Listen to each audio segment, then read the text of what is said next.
Alright, we're back. UFC, yeah, 2025. That's right. My name is Young Pasty, aka the White Boy Wonder, and I'm so excited. After weeks and weeks of no UFC, we finally get an event. UFC Vegas 101, the first UFC event of 2025. We have a rematch of Mackenzie Dern versus Amanda Ribas. Guys, oh my gosh, I'm so excited to be doing this video and breaking down the fights and giving you all of my picks again. Last year, for 2024, we went 108 and 48. That's a 69.23% pick rate. I am happy with that. I am super happy with that. I'm super excited to get 2025 off to a great start and get over that 70% bump, hopefully go onward and upward. Before we begin the video, if you haven't subscribed to the channel, please like the video, comment, subscribe. Got a bunch of great content. Picks videos is on Mondays. Bets videos for UFC is on Wednesdays. I have new music coming out. New single is dropping on Friday. Gunfire at Grandma's. So, guys, I have a lot of stuff in the works for 2025, and I'm super excited. So, first fight of the night, we have Mackenzie Dern, plus 170, versus Amanda Ribas, minus 200. My pick for this fight is going to be Amanda Ribas. I unfortunately don't understand why we have a rematch here in this situation. Amanda Ribas' last fight against Mackenzie Dern in 2019, she 30-27'd her. All three judges. So she took care of business pretty handily. Now, we're in 2025 here. I mean, Mackenzie Dern hasn't shown me enough improvement to go out and beat Amanda Ribas. Look at Mackenzie Dern's fight history since she's fought Amanda Ribas. Okay? Beat a Lupi Godinez. Okay, respectable win. But lost to Amanda Lemos and Jessica Andrade. Beat an Angela Hill in 5 rounds. Okay. Lost to Yan Shannon. Lost to Marina Rodriguez. Tisha Pennington. Okay. Kind of a respectable win. But look at these wins. Okay? They're not, they're okay and respectable competition, but they're not elite at competition. Okay? You're losing to Jessica Andrade. You're losing to Amanda Lemos. You're losing to Yan Shannon. That's elite competition. And once you get up to that level, things don't play out well. Amanda Ribas is up in that level. Okay? Everyone's going to say, oh, Mackenzie Dern has the wrestling advantage. Oh, she's going to get top control this time and has better wrestling and better ground and pound control. Man, I don't see it. And her striking, I don't think her striking has improved either. Amanda Ribas has a reach advantage. She's shown she's better in both aspects. I do think, Mackenzie Dern's she's bigger. Okay? She's a little bigger. So, if things do get to the ground, I still think that Amanda Ribas has a good get-up game. And she just has a clear advantage in the striking here. 5-round fight. Probably going to go all 5 rounds here. And I think Amanda Ribas is going to take care of business again. She is the obvious favorite. I don't disagree. So Amanda Ribas is the pick. And we move on to our co-main event. Which, who made this the co-main? Man, this should be on the prelims, but anyway. Santiago Ponzinibbio, the Argentine dagger, versus Carlston Harris, Mozambique. Minus 115 for Santiago, Carlston Harris for minus 105. Essentially a pick 'em at this point. Oh, man. My pick for this fight is Carlston Harris, actually. And my reasoning is because even though Santiago came out and got the win last time, I believe. No, he lost to Muslim Salikov. But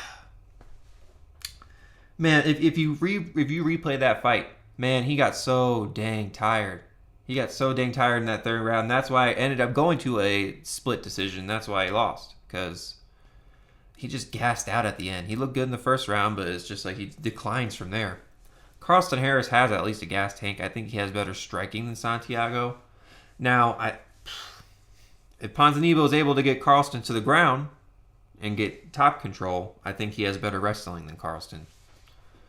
But my anticipation for this fight goes all 3 rounds. Santiago gasses in, second and third round. Carlston will take over at that point and get the striking. Santiago's going to come out a little crazy, a little wild. That's always kind of been part of his game. But, gosh, look at his fight history. I mean, his last win was against Alex Morono in 2022. Okay, Muslim Salikov, okay. Kevin Holland, okay. Jeff Neal, okay. Michael Pereira, he's losing to people that are pretty good. But he just has not looked good as of recent. I'm taking Carlston Harris. I'm not really excited for this fight, to be honest with you. Again, why is this the co-main? Dana, why? We move on. We got Cesar Almeida.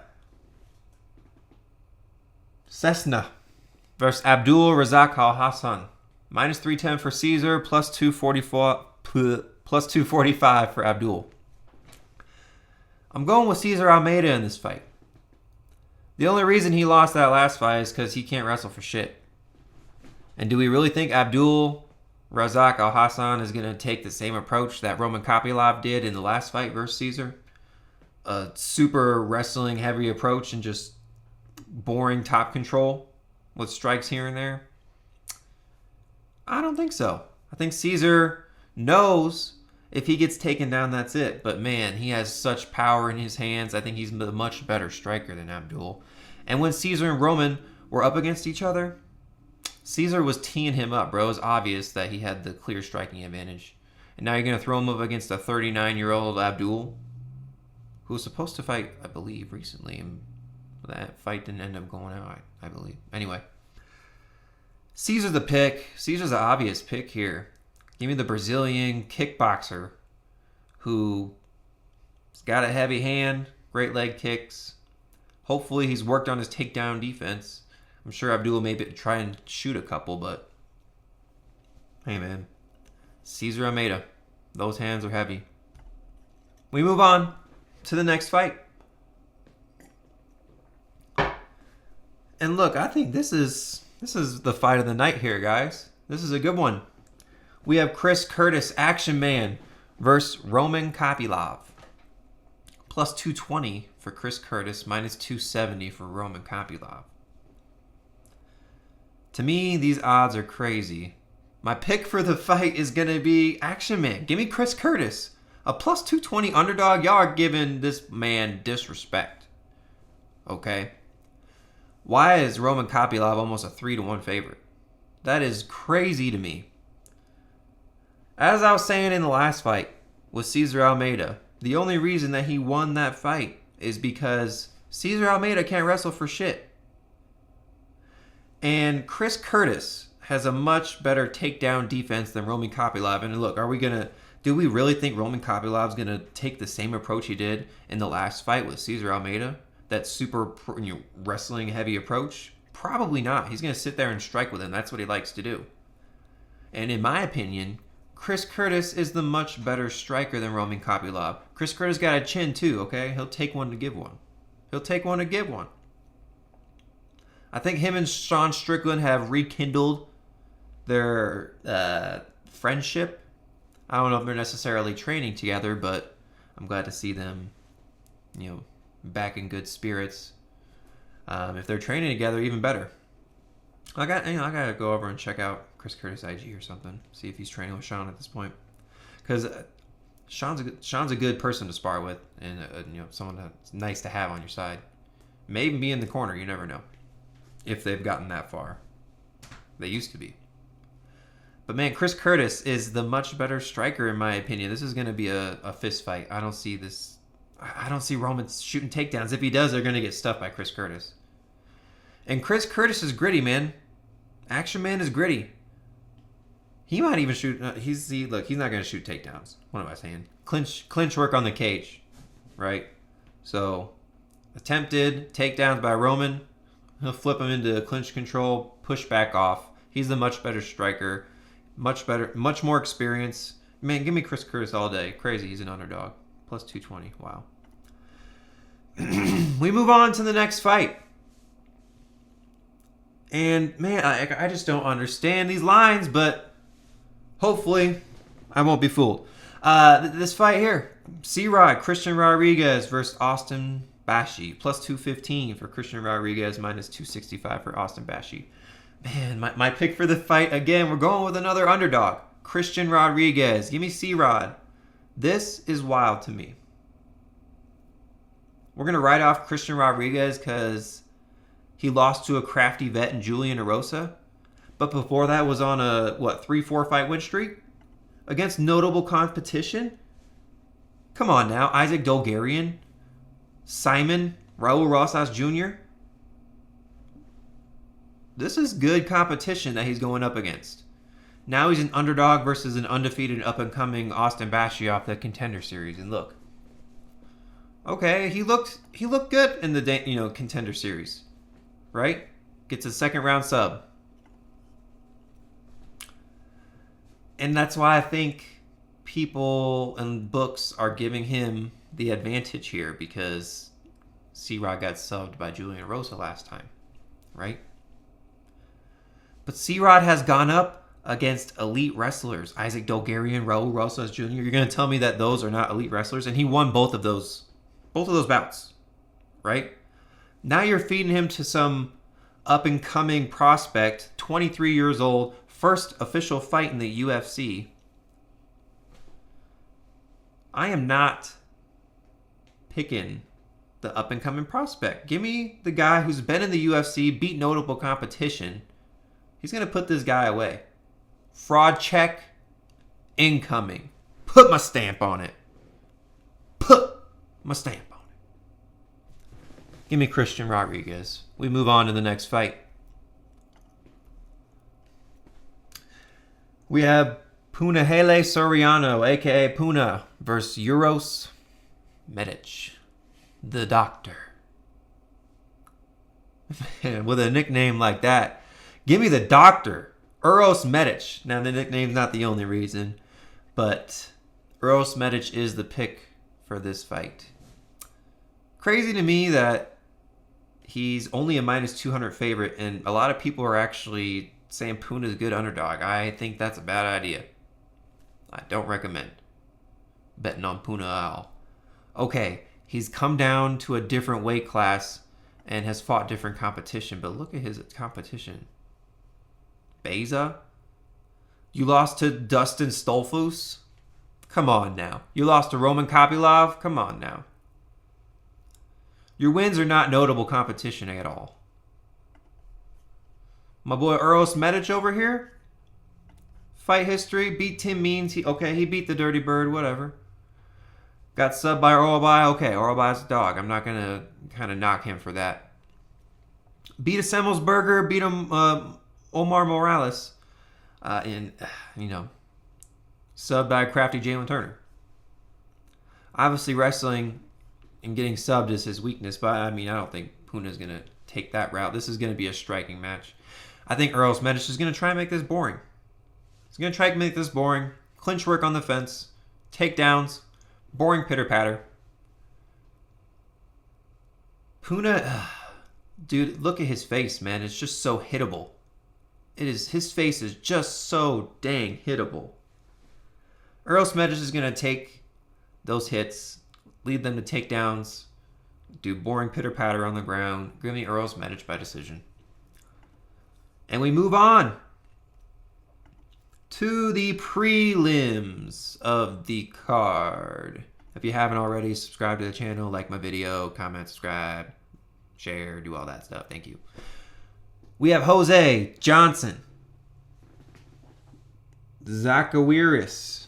Man, these nicknames, man. Versus Felipe Buenos. Felipeino.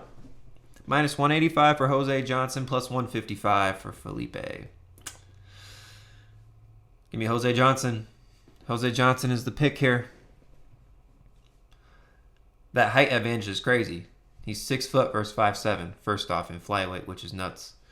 He's going to have a clear reach advantage. His legs, okay, 69 versus 71.5. Technically, the reach is only slim, but you'll see how much lengthier Jose Johnson is. Now, Felipe, one fight in the UFC, lost to a Joshua Van. Sucks because Joshua Van is pretty nice, so it's hard for me to kind of get a grasp on this guy. But previously, he's fighting regional fights in over there in Brazil, and you look, I like my Brazilians, right? But Jose Johnson, younger fighter, has more fights in the UFC, lengthier, longer. He can defend takedowns nice. That's where Felipe is going to go, but Jose Johnson has nice takedown defense. And look, am I going to knock him for his losses? Look at his losses. Asu Almabayev, Damon Blackshear, tough competition. He gets a respectable win over Chad Anheliger. And look, a UFC debut win over Cartwright. So it's hard for me to knock this guy's losses. But Jose beat a tough Chad Anheliger, UFC vet. Hard for me to go onto the Felipe train. Give me Jose Johnson. Give me the Zacharias.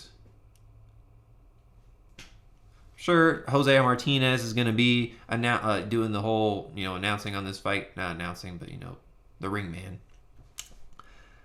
He'll say the nickname right. And that's when I'll learn how to say it. We move on to the next fight. I'm not going to spend too much time on this one. We have Marco Tulio versus Ihor Potieria. Minus 550 for Tulio. Plus 375 for Ihor. My pick for this fight is the Brazilian prospect, Marco. Look, Ihor has just been getting fed to the wolves. He's shown that he's not UFC material.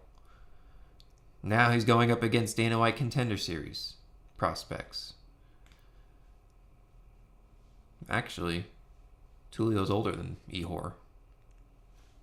Anywho, man, Ihor's trash. Okay? We've seen it in his last fights.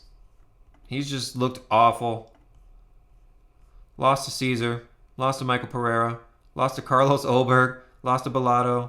A win over some scrub. I mean, he was a Dana White guy too. A DWCS guy too. He had a few good knockouts which lasted, gave him some shine in the UFC, but unfortunately he's going to be on the other end of the stick here. Marco by KO. Easy. We move on to the next fight. And one I've spent a lot of time thinking about going on one side and another.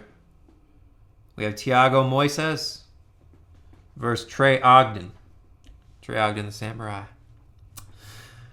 We got to go with the Samurai in this fight. Trey Ogden is the pick. Trey Ogden is the underdog and the older man and has less experience in the UFC. So why, Pasty? Why are you picking him? Because I do not have faith in Thiago Moises. Okay? And unfortunately, this guy has, also been fed to the wolves. And when I say fed to the wolves, look at this fight history, guys. His losses are against, this is tough, Ludovic Klein, Benoit Saint Denis, Joao Alvarez, Islam Makhachev, Damir Ismagulov, Benil Darush. His losses are up against elite competition. But his wins, he had a nice little win streak here. Okay, Michael Johnson, Bobby Green, King Green now, and Alexander Hernandez. Okay, he had a nice little three-win fight streak there. But his other competition now, these people are trash. They're cans. Okay? And it's tough. He's had so many fights in the UFC, and he's only 29. But I got to go with the guy with more motivation to win. I think Trey Ogden, at this point, in Thiago Moises' career, he needs to get resurrected. He needs to crank out some wins and fight consistently in the UFC to, kind of resurrect his career. We got Ogden. I think he's the better striker. He has a better gas tank. Moises is going to go for those takedowns. Trey Ogden can too. Okay? But I would not recommend, and I don't think he's going to take that route. Thiago has a better advantage on the ground, but man, the gas tank. Gas tank is a concern for me. He uses a lot of energy in the first round, and it's to his detriment. Trey Ogden, a little bit bigger, a little bit longer. I think he'll be more active. I think he has a better striking advantage. He works in the body. Good leg kicks. Give me Trey Ogden. We move on to the next fight. Ernesta Kareckaite versus Nicolle Caliari. Minus 280 for Ernesta, plus 230 for Nicolle.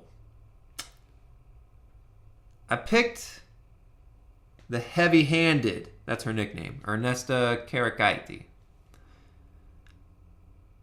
Guys, this girl is humongous. 5'9", 71-inch reach.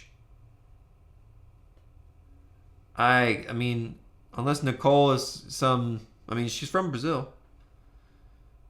She's going to shoot these takedowns. Look at her takedown average, 6.32. Obviously, that's her game, is going for wrestling. But man, I just, due to the length and the height difference and the takedown defense and, I mean, those stats is crazy. And really, this fight should be a coin flip, to be honest with you. These odds, minus 280 plus 230. I mean, I don't know if I'd be betting on this one. Ernesta's the pick based upon the crazy physique difference. We move on. By the way, guys, there's two fights that got different fighters. We'll move on to Tapology to do those. I have two more fights to go through that are still listed on ESPN here. We have a light heavyweight fight. Magomed Gadzhiyasulov, minus 235 versus Bruno Lopez, 13-1 from Brazil. Nicknames, Bruno versus Magomed. My pick for this fight is going to be Magomed. Bruno is a Dana White Contender Series guy. Show me what you're worth, bro. Show me what you're worth. Okay? Magomed has had a fight in the UFC. He's had two. Beat a Brenson Ribeiro, beat a Medina. And Bruno Lopez lost to Brenson Ribeiro. So if we're doing MMA math here, okay, he beat him, you lost to him, that means he will beat you. Look, that's not how I recommend doing that all the time. But that's how I see fit in this situation here. And look, not just upon the pictures here, but everywhere else I've seen too. Excuse me. Bruno's a little on the chubby side. Looks like he's kind of not out of shape because he's fighting the UFC, but I don't know. Just his physique looks like he's not in there busting out in the gym all the time. Now, you can't say that for everybody. If you've seen Steve Garcia, that dude's a knockout artist, and it looks like he sells cars. So, look, just because your physical physique isn't built and shredded doesn't mean that you can't fight in the UFC. But we got Magomed, better striker, has the wrestling advantage. That's what he's gonna do. Get this fight to the ground, maybe even by sub. Magomed by sub. Shoot. I think it'll be a ground and pound or a sub. But we move on. Fatima Klein, minus 850. Woo! Versus Victoria Dudakova, plus 500. What are these nicknames? The Archangel, Fatima Klein.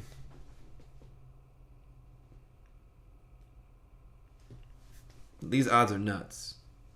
Minus 850 and plus 500. Why?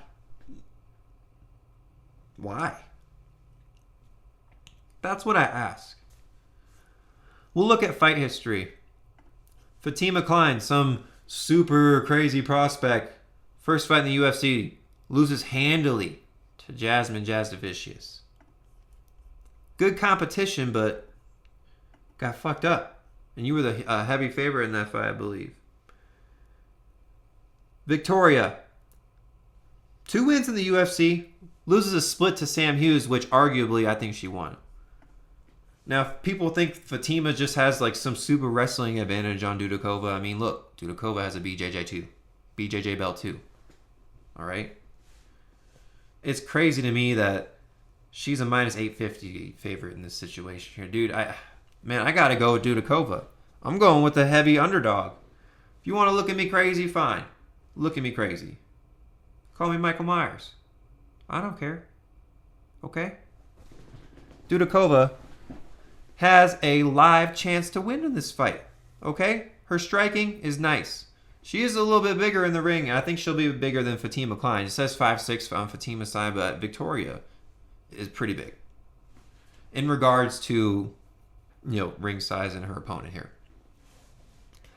I think Fatima again is going to get fraud checked, dude. Victoria is nice, great takedown defense. If it does get to the ground, she's good enough to get back up or even flip position.